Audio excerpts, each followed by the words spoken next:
pair of hawks had a nest on this building for the last 10 years or so.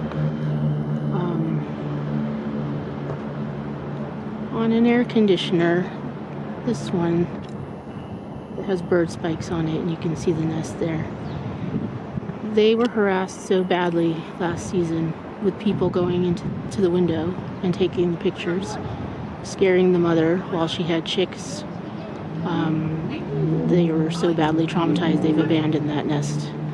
And they're trying to build a nest on a higher floor of the same building. But none of these air conditioners have the spikes that hold the sticks on. So they're having great difficulty figuring out what to do because here we go again.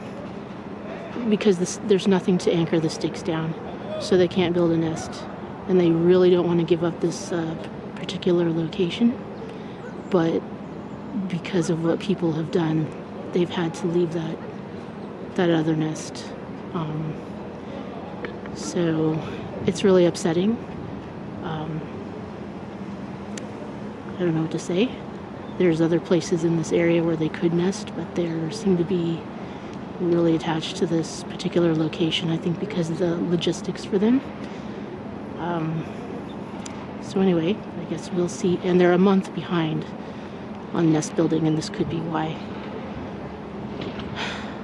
So I guess we'll just have to see what happens.